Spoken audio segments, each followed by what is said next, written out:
Okay, what's up guys, Clingy here of Squamisi Gaming, and in this video let's talk about the merchant class, or should you play the merchant class in the Ragnarok. So let's talk about the equipment and which cards to use, and also let's talk about the tier 1 and tier 2 skills, and lastly let's talk about the stats, possible builds, and we will also do some damage tests. So let's go.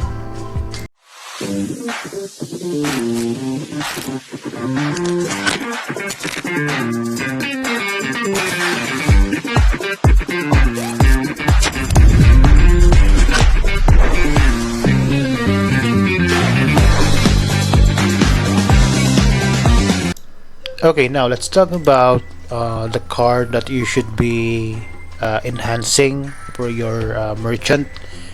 This is just a general approach because of course getting the specific card doesn't go the way that you wanted it always, and of course creating card through card synthesis will cost you a lot of materials to use. So for a card or cards, or for my recommended cards, I'll just go with the card that is available for you to use, especially if you have strength, luck, and luck card. Of course, make sure that you prioritize on enhancing those. Bit is also an option, as well as Agi if you are planning to use a one-hand weapon so that you can reach the speed break. But if you prefer to use a two-handed weapon, then you can just let go of agility for cards. Okay, now let's talk about the equipment priority for your merchant. Yep, of course you should be getting the level 40 mythic chest from dungeon shop. Skip the level 10 and of course select the merchant class, and you should be completing this set, the birch tree crown, and of course priority is at least to have all the items at level 5 to get the additional stats, because refinement plus 15 is somewhat possible during early game. Now for the rings, of course this will be your priority as well, since this gives you a lot of stats. Now for the weapon choice, it's up to you. If you are planning to go two-hand, yeah, then select the two-hand axe, but if you prefer to have the one-hand weapon for attack speed and additional defense, you go with the hard hammer and the shield. Now for the options for the ring, of course this is an option. This ring, of course, you can get this by exchanging points to the Endless Tower shop. For the Pride Earth necklace, of course you can have your hammer ball with +2. Meaning to say, if you have 2 of this necklace, if you have like hammerfall, if you have added 1 point in hammerfall, it will be at +5. The other option for the ring is the mana ring. This will gives you +2 for Mammonite, but I still prefer the birch tree ring, since those gives some more additional stats, but still it's your preference. Okay, let's talk about the tier 1 skill for your merchant. Of course for me, I prefer level 10 Mammonite, then strength training at level 10, so that I can get additional strength. That's 43 points. And of course this one, resource collector, is a big is a big yes. Big no, it's a big yes. And of course shouting, this will gives you additional luck for 5 minutes with a 60 seconds cooldown. Of course discount, this is a must have as well, but of course you need to have the card to use on luck. Yep, so discount. This gives you 21% discount when you buy things at the Senny shop. For the remaining 2 points, it's up to you if you will go with overcharge, or you can go with 1 point with card attack and 1 point for card charge, especially if you are planning to join the battlefield. This will be your close capper skill. Okay, let's add this. For the tier 2, of course, you need to have 1 point in hammer ball, 1 point in power thrust, and then of course this will be the bread and butter. Of course, you need to have this at 1 point. The unjust benefit to have your Mammonite damage at 100%. Of course, this one are for crafting, which is you can just think about this later. And for me, of course, priority is to have your power thrust at maximum. You can also have 1 point on skin tampering for additional fire resistance reduction damage. I think binding ore, this is also a good option because upon defeating monster, as you can see, you have higher chance to get this materials, but it's up to you. But if I'll be a merchant, I'll be getting 1 point for this one. For adrenaline rush, of course, this is for additional attack speed. This will be, of course, good if you are using one-hand weapon. This can also be useful for two-hand weapon, so that at least your normal attack speed is somewhat higher. Don't you worry, the cooldown is 0, so this is also a good one to get. For full adrenaline rush, this is also an additional factor for attack speed. Yep, for this one, plus 10 points, and with the adrenaline rush, that's another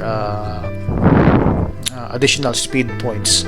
Okay, you can have this 1 point each first, because your priority is to get the power thrust at maximum, so that you can get the full physical attack benefits. Okay, for the auto settings, of course, you need to remove those. You also need to remove the hammer fall, since this will be your main damage skill. As you can see, that would be your that's the downside of this build. It's a single target build. Okay, so you have this bumps.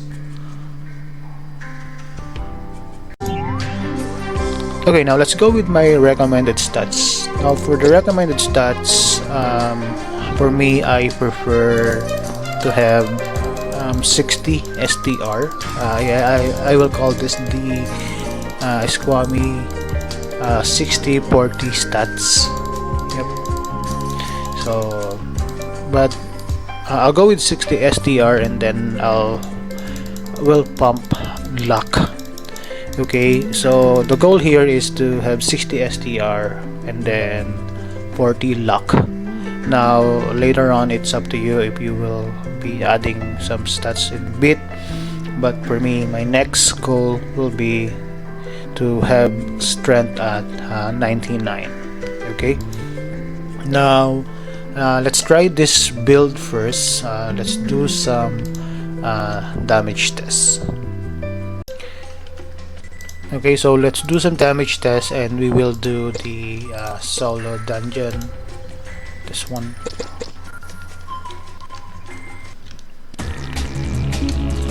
Okay, and let's have some mouse first.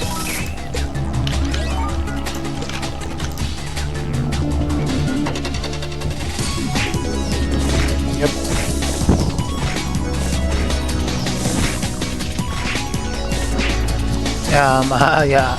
As you can see, there are like crits.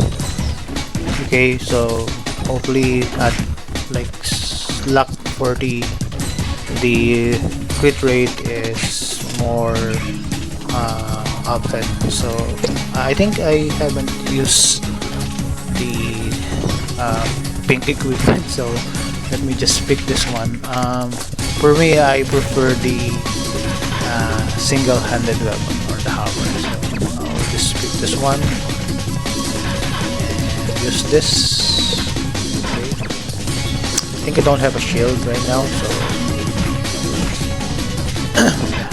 it's almost the same damage. What I like about the 100 weapon is of course the attack speed.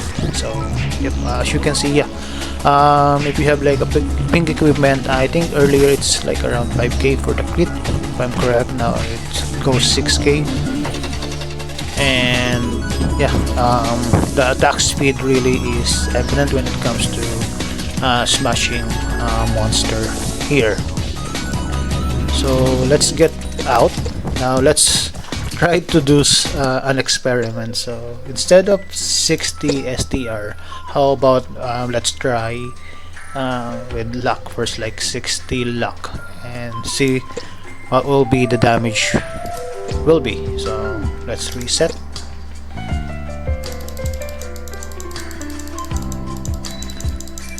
And let's try to do 60 luck. Okay, just in case you are also curious like me. So then 60 luck, and then available stats at strength. So